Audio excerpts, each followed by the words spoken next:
Динамик хүчний үйлчлэл бие дүүлчлэх үед бид Батбахийн тооцоо их зарим жишээнүүдийг авч үзье. Тэгэхээр динамик хүчний үйлчлэл гэдэг маань хугацааны их шиг тэмжиж чиглэлээ өөрчилж явах юм ачаал байж болох юм. За тэгэхээр динамик хүчний үйлчлэлээр бол жишээ нь цохилт байж болно, давтан хувьсах ачаал байж болно. За мөн жиг туртгалтай хөдөлж байгаа бие гих мэтлэнгээр янз бүрийн хөдөлгөөнүүдээс үүсэх ачаал байж болох юм. За статик ачааллын тухайд ярих юм бол мэдээж бид хүчийг үйлчлүүлэхдээ айзмаар үйлчлүүлэх үед тэнд инерцийн хүч бага хэмжээтэй үүсдэг, тэнийг бид тооцоогүйгээр авч үздэг.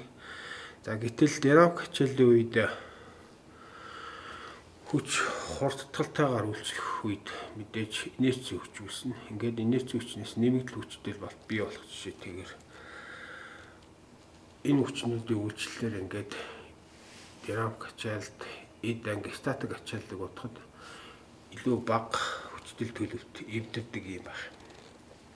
За динамик ачааллын нэг төрөл нь бас давтан хувьсах ачаал байж болно. Хугацааны их шиг бүрдчийг гэл давтамжтайгаар үйлчилж явах хүчний үйлчлэлээр эд ангид хүч үйлчлэх үед за Батбахийн хязгаараас бага, мөн урсалтын хязгаараас бага үед гинт эвдрэл явагддаг. Тэгэхээр материалд цуцалт бий болно гэсэн үг. Ингээд давтан хувьсах ачааллаас цуцалтын үед бас динамик ачаал үүснэ гэж тооцоо байдаг. За бид бол ямар нэг гадны хүч үйлчлэлээр бас хэлбэлзэл үүсгэж болох юм. Тэгэхээр албадмал хэлбэлзэл буюу бид гадны хүчнээс албадмал хэлбэлзэл үүсгэхээс гадна би өөрийнхөө чөлөөт хэлбэлзэл энэ албадмал хүчний үйлчлэлтэд давхцах үед эрдэнэс үүсэж болно. Тэгэхээр энэ бол бас л динамик ачааллын нэг хэлбэр юм аа гэж. За ингээд динамик ачааллын үед Батбахийн тооцоо их хэлбэрхаа хэдэн жишээ тайлбарлаж өгье. За ер нь Батбахийн тооцоо юм гэдэг маань динамик ачааллын үед динамик ачааллын коэффициентийг тодорхойлно гэсэн үг. За динамик ачааллын коэффициент гэдэг нь хийж дүүсэх динамик хүчтэлийн хэмжээг статик хүчтэлтэнд харьцуулсан харьцаагаар тодорхойлогдно гэж юм байна. За бид жигд хурдтгалтай хөдөлж байгаа нэг бие авъя. Өөрөөр хэлбэл биднийхээр бол Q ачааллыг дээш нь тороосоо татсан ийм ачаал байг гэж үзье. За тэгэхээр бид цэглэгаан шатанд ачаал цахилгаан лефтэн жишээ нь ачаал өгөөд ингээд өргөгдөх байдлаар бид тээвэр хийж болох юм.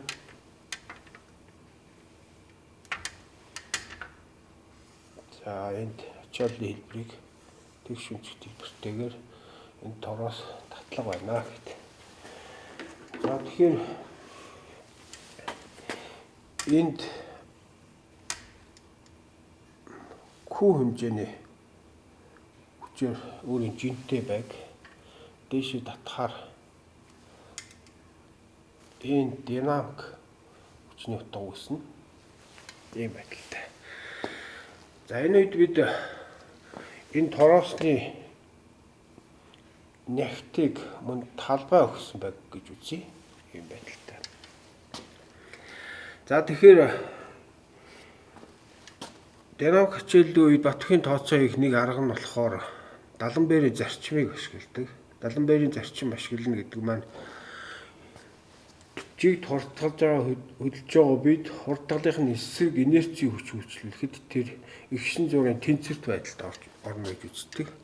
За энэ тэнцвэрт байдлыг нь ашиглаад бид нэр тэнцвэрийн нөхцлөөс динамик хүч тэгээд динамик хүчтэл тодорхойлох арга байдаг юм аа гэж. За ингээд бид энд нэг дээш нь татчих явах үед нэг огтлол хийлээ гэж үзье. Огтлыг Z зайд хийнэ гэж. Ачааллаасаа Z зайд байна гэдэг юм байдалтай. За нэг баг зэрэг томруулаад зуръя. Огтлогч үеийн ачаалтай авах үед нь ингээд.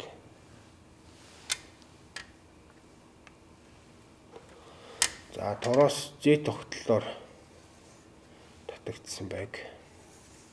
Z огтлоор огтлогч зэсгийг ингээд зурчих. За тэгэхээр мэдээж Q ачаал бол доош үйлчилж байгаа. За мэдээж энэ үед тороосон дээр динамик хүчтэй бий болно. За динамик хүчлийг сигма D гэдэг тэмдэглэж сигма D. За энэ үед тороосон дээр өөрийнх нь жингээс үүсэх хүч бий болно. За нэгтийг талбайгаар үржүүлээ Z хэмжээний. За тэгэхээр энэ хэмжээ бид нэр Z гэж үзэж байгаа.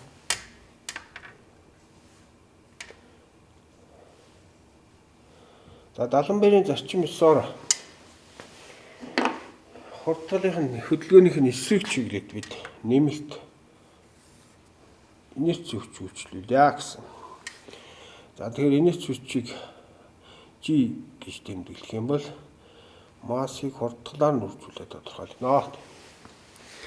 За ингээд эгшин зургийн тэнцвэрт байдал бий болно гэсэн үг. За тэгэхээр бид энд босоо тэнглэгийн даваад босоо тэнглэгийн дагуу босоо Y тэнглэг авъя л да. Хийцэн босоо байрлал Y тэнглэг авъя. За ингээд тэнцвэрийн нөхцөл. За эхлээд юуны өмнө инерцийн хүчийг тодорхойлъё. Массыг хурдгалаар нь үржүүллээ гэж. За тэгэхээр мэдээж Q хүч доошоо чиглэж байгаа. Q гэдэг. За үүн дээр энэ тороосны огтлогдсон хэсгийн жим байна. Нэгтийг нь Z тултаар үржүүлээд. За үндийн дэлхийн татах хүчний хурдтгал G хувай. За тэгээд талбайгаар үржүүлнэ гэсэн ийм хэлбэртэй бичиж хэлж байна. Энэ бол инерц хүч байна. За тэгэхээр одоо бид нэгэнд энэ даланбэрийн зарчим ёсоор эгшин зургийн тэнцвэрт байдалд байгаа гэж үзэх юм бол статик тэнцвэрийн нөхцөл бичиж сигма D-г тороосны талбайгаар үржүүлээ. Тороосны талбайг А гэж байгаа бид энд А гэж тэмдэглэсэн. За асах тэмдэгтээ Q доошоо чиглэж байна. Бижин. За мөн тороосны жингээр доошоо ийм байдалтай хүч үүснэ. Дараа нь бид энэ хурдгалын хүчийг оруулж ирье. Инерц хүчний хэмжээг оруулж ирье.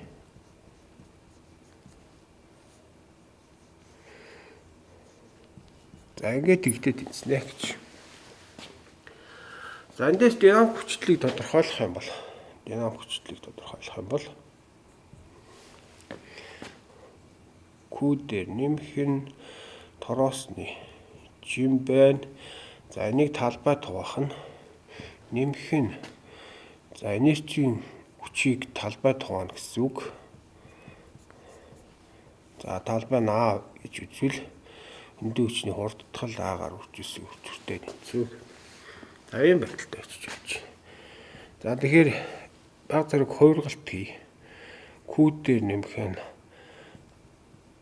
за энэ тороосны жин талбайг хаалтны өмнө гаргах чи тэгвэл ийм хэлбэртэй бичиж болж байна. Ингээд. За тэгэхээр бидний хувьд энэ хаалтны өмнө байгаа энэ хэсгийг анхаарал үзэх юм бол статик ачаалал байна. Өөрөөр хэлбэл Q-гээс тороосны жингээс үүсэх статик ачаалал байна. За хойдлын энэ хаалтанд байгаа хэсгийг динамикийн коэффициент гэвэл бид сигма статик хэлбэртэй бичиж болж байна. За ингээд жиг хурдтгалд үйлчилж явах үед динамикийн коэффициент биднийхээр 1 дээр нэмэх нь хурдгалын хэмжээг хөдөлж байгаа би хурдгалын хэмжээг дэлхийн татах хүчний хурдтгалд харьцуулсантай тэнцвэр байна гэж. За тэгэхээр энэ үед бол мэдээж жигд хурдж явах юм байх тохиолдол байна гэж. За тэгэхээр ачааллын хэлбэр янз бүрийн хэлбэрээр үйлчилж болох юм. За дараагийн тохиолдолд бид нэг ийм анхаарал үзэх нэг ийм нүүрний проекцийг харах юм бол тэгш үнцгт хэлбэртэй ийм бит байг.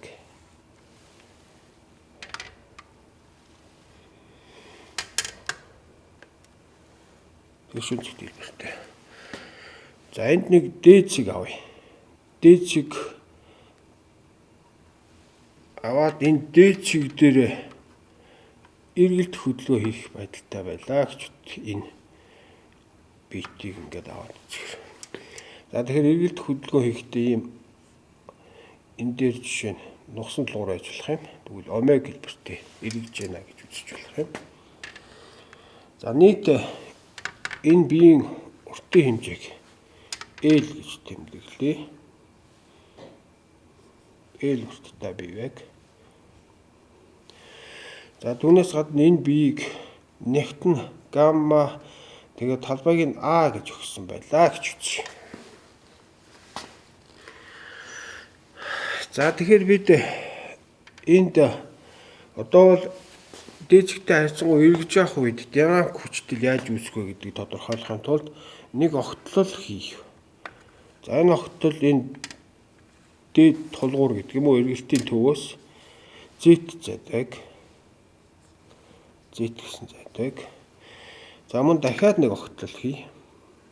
За элементар DZ гэсэн зайд огтлол хийлээ гэж үзье. DZ гэсэн зайд огтлол. За ийм байдлаар зураг хийж агаад тооцоо их зорилго тавь. За нэгэнт энэ би эргэж байгаа юм бол шугамын урдны хэмжээг бид BS гэж тэмдэглэе. За тэгвэл биднийхээр шугамын урдны хэмжээг тодорхойлохдоо бид омегийг Z зайгаар үржүүлээ тодорхойлно гэж.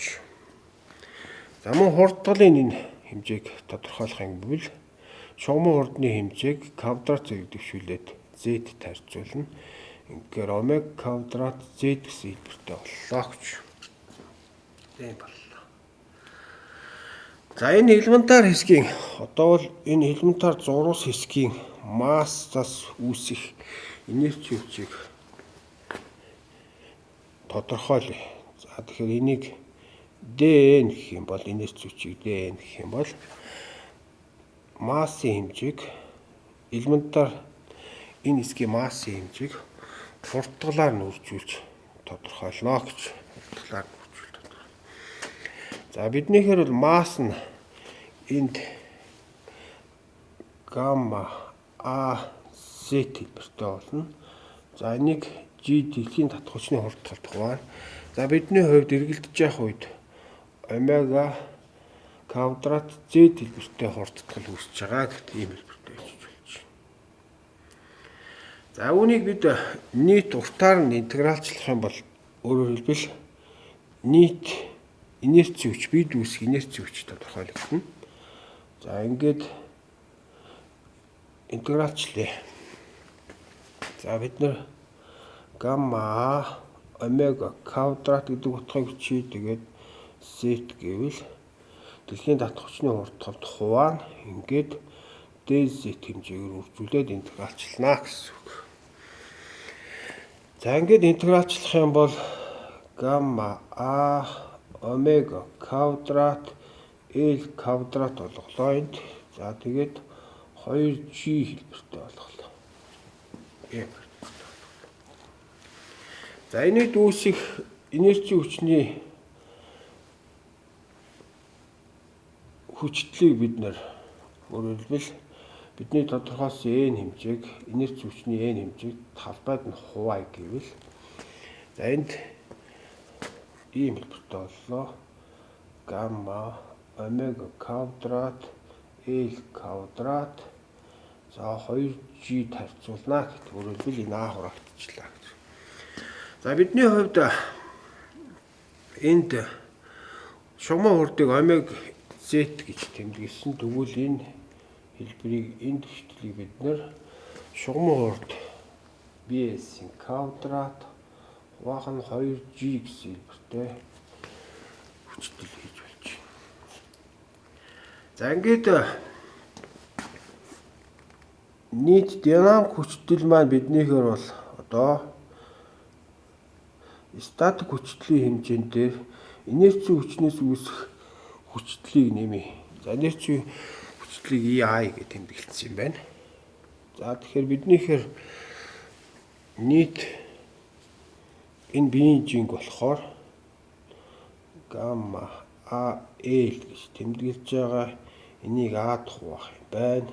За нэмэх нь энэ хэмжээ болохоор гамма шугамын урдны квадрат хуваах нь 2G гэсэн хэлбэртэй бичигдэл. За ингээд баг зэрэг эмхтгээ бичих юм бол ийм хэлбэртэй бичиж нэг дээр нэмэх нь за BS-ийн квадрат хуваах нь 2GL гэсэн хэлбэртэй ийм хэлбэртэй бичигдэл. За ингээд мэдээж статик хүчлийг бол мэдээж бид ийм байдалтай тодорхойлж байгаа. Талбай хуваахаар гамма L хэлбэртэй болсон. Тэгэхээр энэ л статик хэлбэр байна. Тэгэхээр бид нар одоо л энэ эргэлдэж явах үед хүчлийг тодорхойлох юм бол динамик хүчлийг тодорхойлох юм бол ийм хэлбэртэй байна гэж. За ингээд биднийхээр бол энэ ачааллын үед КД коэффициент нь 1 дээр нэмэх нь шугамын урдны квадратыг 2GL хэмжээд харьцуулсантай тэнцүү байх жишээ юм байна. За ингээд динамик хичээлийн хэлбэр ямар байгаагаас хамаарат одоо жишээ нь жиг туртгалтай хөдөлж явах үед динамик хичээлийн коэффициент ийм хэлбэртэй. За эргэлдэж явах үед буюу төгс дутуу хүчний үйлчлэлээр ажиллаж явах үед динамик хүчтэй ийм хэлбэртэй тодорхойлогдмоор коэффициент нь юм байна. За ингээд яг зарим үед ер нь бол бат бүхий нөхцөл бичих юм бол КД коэффициент за сигма статик максимум тавьчих энэ зөвшөөрөл хүчтэй хэмжээс идэвхгүй байх ёстой гэж тооцоо хийх ёстой. За тэгэхээр энэ динамик хичээл бас максимум утгандаа хүрэхээ байна гэж ийм байдалтай